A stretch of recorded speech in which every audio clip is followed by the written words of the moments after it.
pesa koso onge go. Chon ne waonge gi weche makamago. Ne wach mar ng'iyo pesa ne onge. Kae to sani wan gi ng'iyo pesa gi ng'iyo ber.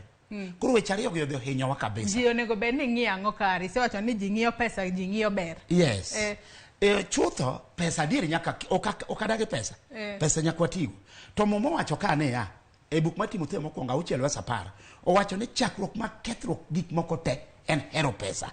Koro nyaka ne waher pesa. Ng'at Nyasaye osiepa dak odhi okethore. Dhako ng'iyo ni ka ng'ani pesa rumo ni oweye. Odhi dwaro ng'ama nigi pesa machielo. Koro mae kaka sani e kaka wadak. Kaeto jobokore ne ya ni dak ni en contract. Wanyalo ndiko ne dweche moko manyalo dake. Ka dweche gorumo to nyalo were. Which is maok en mamiriambo kabisa mbele Nyasaye. Dak en gima permanent. Oken contract. Kaka sani wakete. Oken contract. Ariyo, chon kane wanyombo, nyathi Nyasaye ne ringe dhi kawayu. Tiko no wayane dwar na nyako. Sani gima kamano onge. Jiromo mane boma ka. Boma ka to gi sime ka. Koro na aneni. Berna beda nyuomi. To king'iyo gima beri made nyuomni. To mbas meru. Koro magi e chandruok mantie nyathi Nyasaye. Koro nekech nolosore maber kako losi maber ni nyara. To samoro kawe to tere dala. Koro kucho ngene losruok maber onge. Koro dende chako dok mana kama dende nonego bedie. Koro nyene kama yeto kon mayo ato matango. Mabegi mana neno cha. Nyaka ol koro nitie. Ol kodi. Bas gewere. Koro mago be gik makelo. Koro ber kachiel gi pesa. Osip no ketho dak kabisa. Mane gimo ketho dak kabisa. Tango makoro sani ji onego bed ni ng'iyo. Isewacho kanyo makare ni pesa to ber ng'iyo nikech kalure ni kaka wan joma nyiri po nono nyaka ng'iye ng'ama kata kunyuol godo to onyalo konyo kata kunyuolo kata nyithindo moko to unyalo pidho gi yo makare. Ang'o monego bed ni ng'iyo hie mar po nono nyalo konyo e tieko gwandruok mosebedo kwaneno mag udi. Erokamano. Nitie gimiluongo ne wach. Wach gima duong' kabisa. Kinde machon jowane koneno gimoro marach to gibedo piny to giwuoyo. Koro poro wach en gima ber ndike sa 18 ni biru wabet piny maporo wach. Wach no en onge udi sani. Onge ng'ama wuoyo, dhako kuo, dhako ka gimoro chonyo to en oywak. Koro kati piny nyathiwa te enang'o, en oywaka. Dichuo kuo, dichuo gi sime gi gaset. Weche ariyo. Onge gima wacho gi dhako. Koro nyathi Nyasaye nyaka ne wach duon e utewa ma onge ng'ama wuoyo. Udi nyalo yudo ka ji odak, dhako nigi gache, dichuo nigi gache, jogi biro, ng'ato chungo gache kanyo, onge ng'ama wuoyo gi ng'ato. Ng'ato ng'iyo mana simbe, ng'ato ng'iyo gasede, to siep na dhako bedo na kumo bede. Jatich ema go mbaka gi dichuo. Winje seda man ka.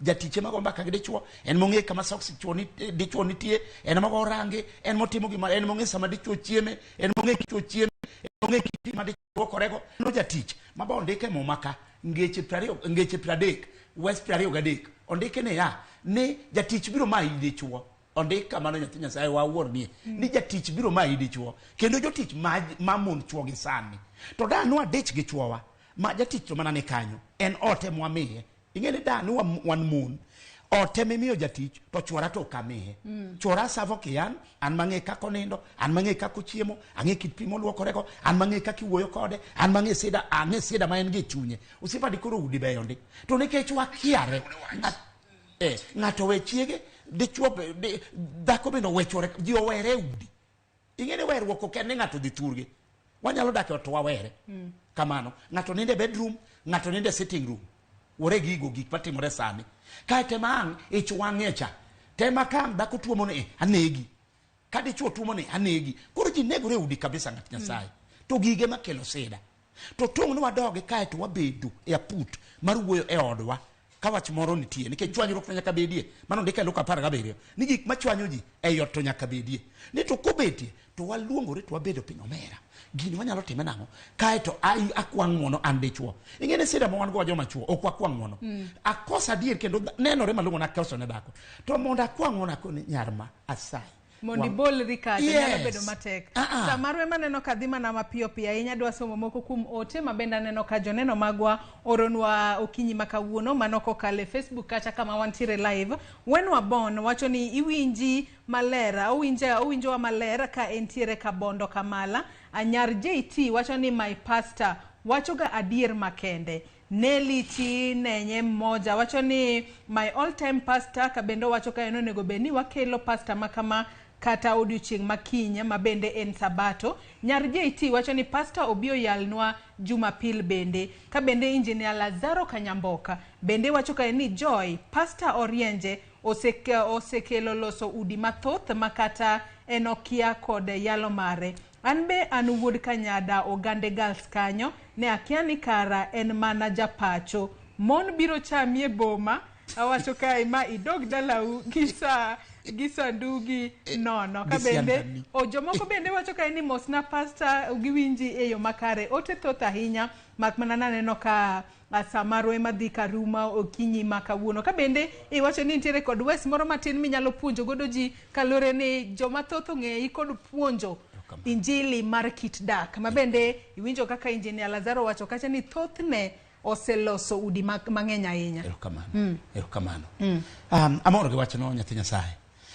Wach ma medo wacho kabisa to poda dok mana e weche mathoth gi mwasewacho ni utwaka gima ber manyalo konyo manyalo mi wadhi maber wa share together wabedo piny to waluongore to wabedo piny to wawuoyo adhi nyime ka wacho ni chuo onge mano chuo mang'eny othal makama makosa to mare to siko mane koro mai gima inyowa dano wadok piny an dhaka kwang'ona dichwa kwang'ono nyathi Nyasaye dikoro wadhi maber malich kech wan joka dhano ondike joruma dek verse 10 ni dhano onge maber kata di obedi chuo okober obed dhako okober to gima dhi konyowa en wach mane kaka en mondike ni Ruoth Nyasaye wacho ni biru wabed piny mondo wapor wach bang' poro wach gik maricho waweyo to wadhi nyime mae kaka dak dwaro no kwase wuoyo to gik maricho ma dhako timo ma dichwo timo waweyo waloko ne ging'ewa to wachako wuoth wadhi nyime dikoro wadongore maber malich ng'at Nyasaye to sida ma wan go jaduong' en ni ok wawuo akoso tatuo ni an mana kare dichwo koso tuo ni en kare dhako be kamano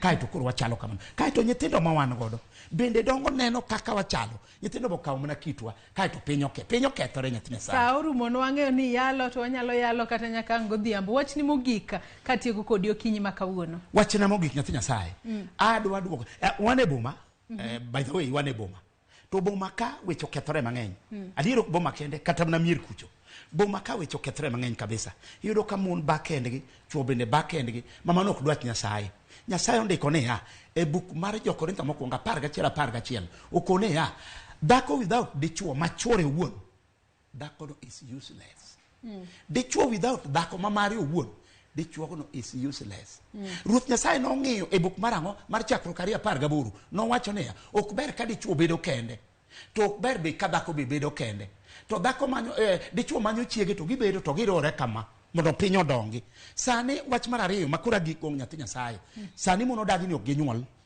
gikaw gik moko gisok kuomgi bateni wathiro piny wasok kuomwa gik moko ng'ato dwaro nyathi achiel kata ariyo ka githo wadong kamano matene piny dok to Nyasaye to wacho niya kenduru mon mano Jeremia 29:5 okoni kenduru mon kae to unyuol mondo piny odhi nyime to sani koro ji ok dwa nyuol ang'eni nyalo gombo mar oro mos orane mos ka watieko kinyi makawuono ng'ata bende nyalo bedo ni neni erokamano nyathi Nyasaye namba 1 pod adok ir jaoda aoro ne mos ene piny Kanyada sani an Nairobi aoro ne luoch mos kabisa mona luoch pamba adende kamano mane chiega mahero aoro ne mos kamoro amora ma entie ang'eni koro ene puothe e puodho ne tich mwatimo ang'eni koro ene puothe aoro mos ne japuonj George Nyakure mano siepna mang'eny kabisa amoso Otieno Wudo Ng'anga mano to wuora mago be jomotaya maber kabisa to gi pastor na Pastor Samuel Oyer amose kabisa ang'eyo ni pod intie ng'ama kika ng'adi tieka okay mama na jomorwaka wach Nyasaye jaduong' jogo wiye ok nyal wilgo nikech jogo konya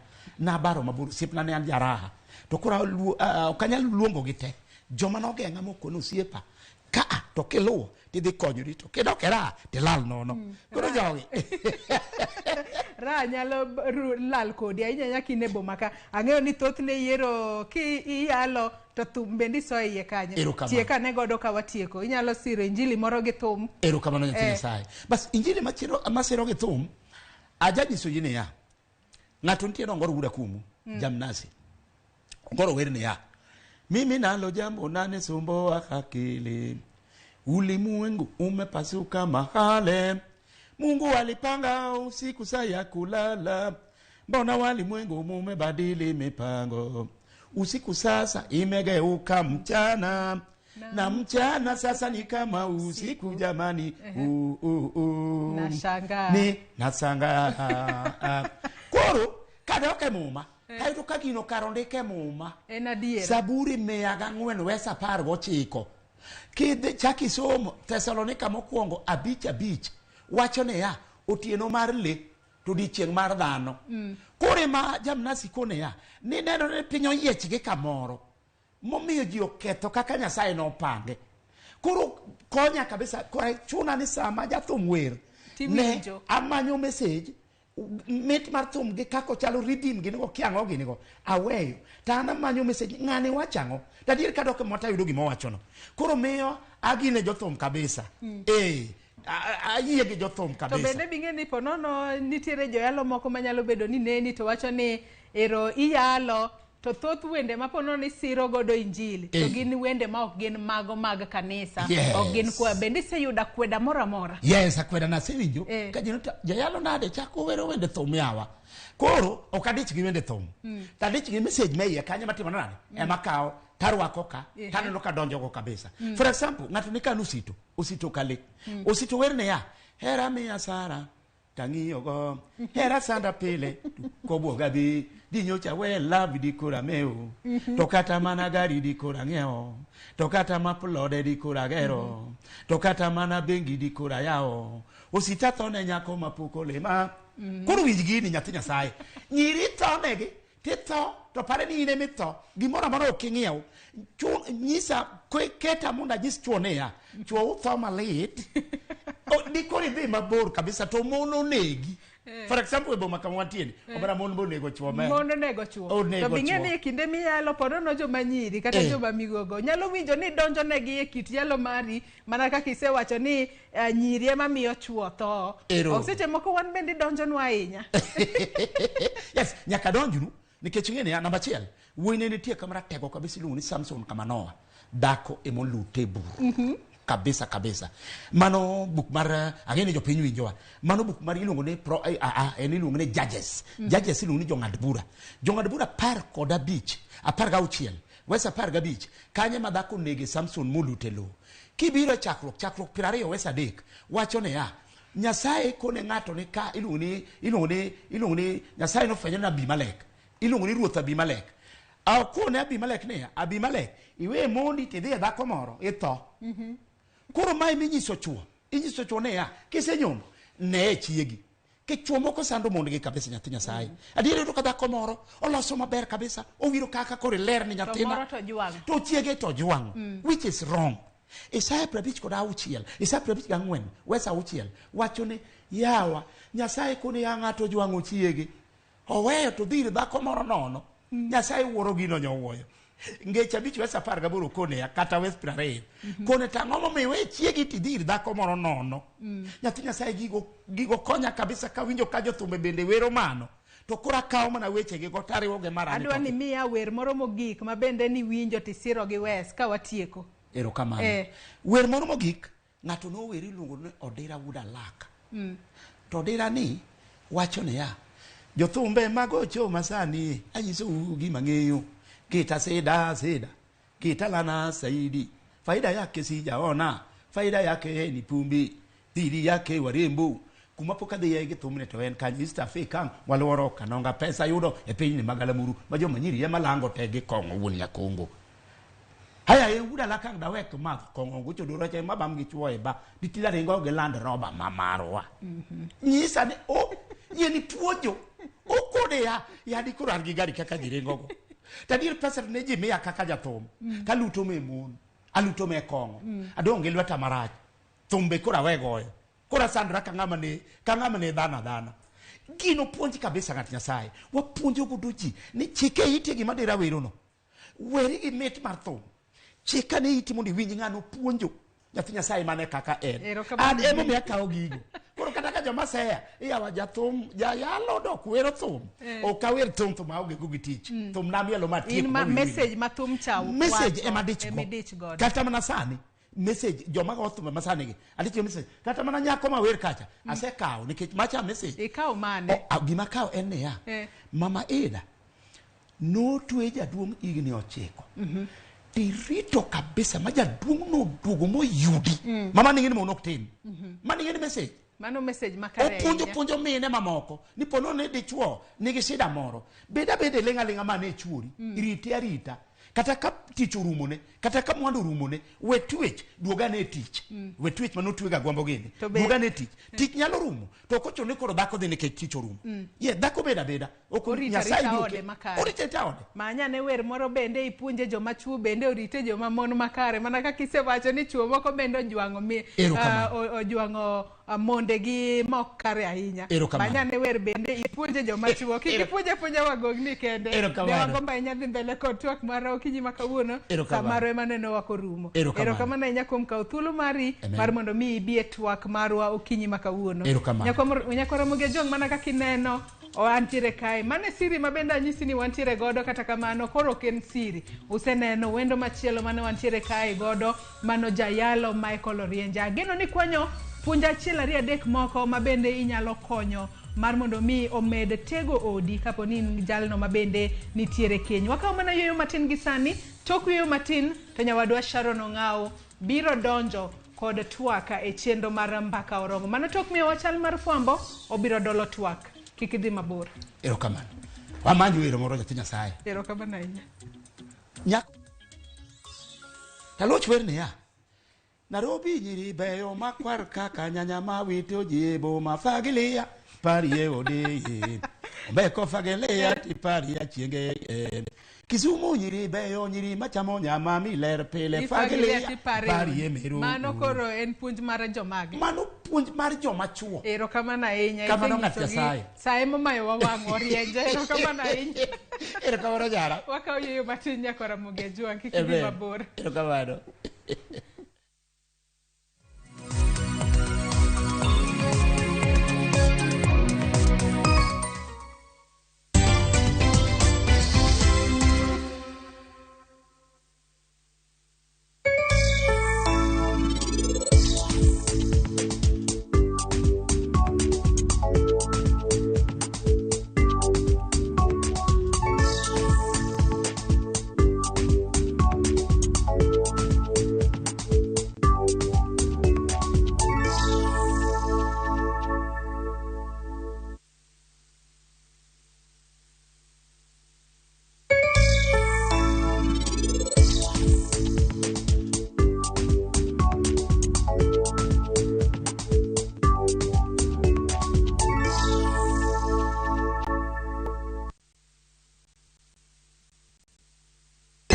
Ganda sim tupo side piga lukukula wa achabi